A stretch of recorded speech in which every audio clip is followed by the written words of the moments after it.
the Bible begins its story in a land called Eden, a place which was said to be an earthly paradise. But many believe Eden was nothing more than a fairy tale, invented by Jewish writers as part of a fanciful legend. Was Eden a real place, or nothing more than a fantasy?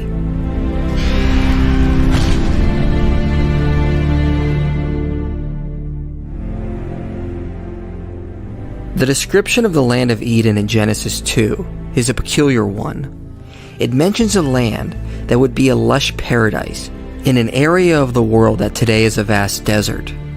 And yet, God is able to plant a garden that is even watered by a mist that comes up from the ground, so it mentions the lack of need for rain. Even stranger is the author tells us a river flows out of Eden and splits into 4 other rivers. 2 of them are known, the Tigris and the Euphrates, but the other 2 rivers, the Pishon and the Gihon, don't seem to be actual rivers that float out of the same area. The Gihon River is said to flow around the whole land of Cush. Cush was traditionally understood to be present-day Ethiopia, and we have no evidence of a river which used to flow from Turkey into Ethiopia. We also don't really have any evidence the Tigris and the Euphrates were once one river that split into 2. All of these issues have caused many scholars to refer to Eden as a mythical place that didn't actually exist, but was just a fantasy created by the Jewish authors. But perhaps the problem might not be with the actual description of Eden, but where we have been looking and how the passage has been translated. We have to remember the Earth is not static and is always changing. The planet we live on now was not the same 100,000 years ago, let alone 15,000 years ago. In fact, about 14 to 15,000 years ago, the continents were much larger. This was because the polar ice caps contained much more frozen water, which allowed more areas of land to exist that are now covered by vast seas and gulfs. One area in particular is the Persian Gulf, where the Tigris and Euphrates now flow into. However, this was not the case about 14,000 years ago. The geography of prehistoric Sumer was quite different. According to modern satellite imaging, the Tigris and Euphrates used to connect and form one river that went through a habitable land at the bottom of the Persian Gulf. But these were not the only rivers.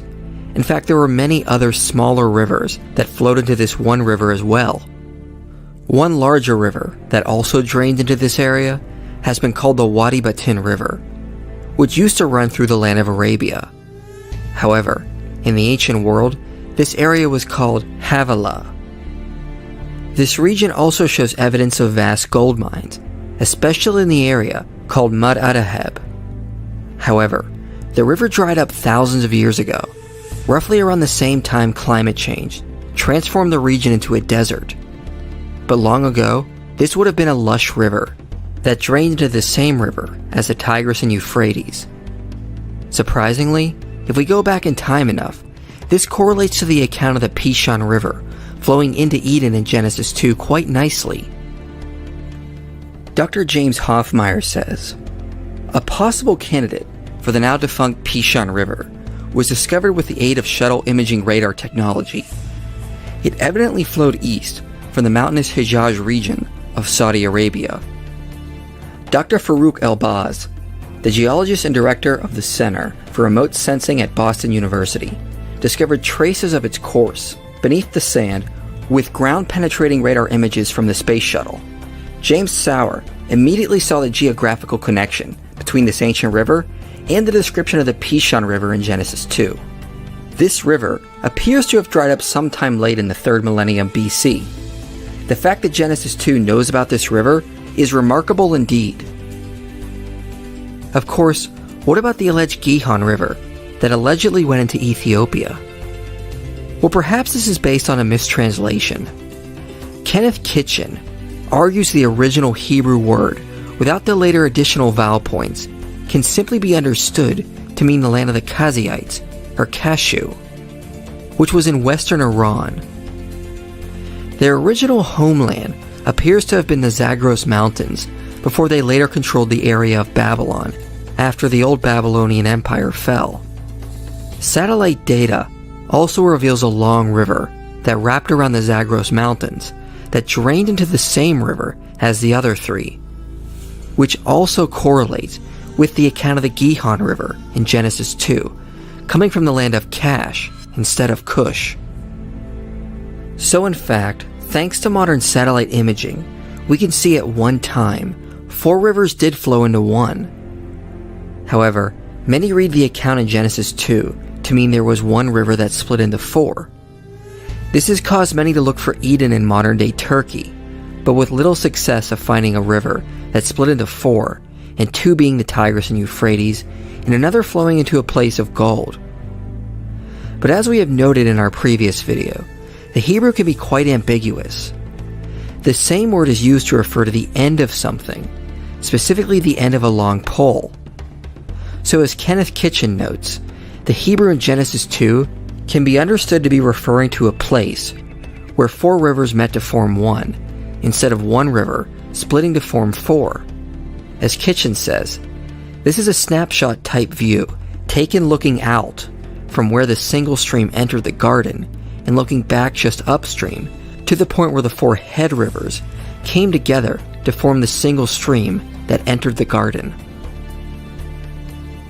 So the area beneath the Persian Gulf does correlate nicely with the Genesis account of the land of Eden. Before this area was flooded, 4 rivers did drain into one, as Genesis might indicate. But there's even more about this area that modern science has revealed. Archaeologist Jeffrey Rose referred to this area as the Gulf Oasis because of its pristine conditions and environment. In other words, the area seems to have been the ideal place for early humans. Jeffrey Rose says, given the extent of the exposed land within the Gulf Basin, the abundance of food, water, lithic raw material, and its conscripted geographic position, this sizable inland depression is thought to have formed one of the most important oases in the ancient world. In other words, the area would have been a paradise for early humans, with abundant food, fresh water, and warm weather. Rose also notes that the area received very little rainfall, only 40 to 120 millimeters per year. However, the area was watered by a rich mosaic of freshwater springs, making this place unlike any other found on Earth today. And yet, it is interesting how well the land of Eden matches this description. John Walton notes the Hebrew language of claiming a mist coming up to water the land might be referring to springs. Given a connection to a Sumerian ID, it would actually be referring to an area being watered by subterranean springs, which still exist under the Gulf today. And we also see 4 rivers met to form one. One comes from Arabia, where there is evidence of gold. One comes from the original land of the Kazites, or Cash, and the other 2 being the Tigris and Euphrates. All met to form one river in an oasis, unlike any other place on Earth, that was watered by freshwater springs and filled with vegetation and abundant sources of food. It is no wonder we have found an abundance of evidence for prehistoric settlements around the Gulf, which later became the cradle of civilization. Unfortunately, we can't visit this region today, because later on, the whole region was flooded, and any evidence of human activity beneath the Gulf is now lost. But what is interesting is how well the description of Eden in Genesis correlates with this lost oasis that has only been discovered recently. We have no evidence from ancient Sumer, Babylon, or any other culture from around that region that describes a place like what we find in the Gulf Oasis about 14,000 years ago. Only Genesis 2 has a similar description of a place that was lost long before other ancient cultures began writing down their own histories and mythologies. It seems only the Hebrews preserved the memory of the Gulf Oasis as a land they called Eden.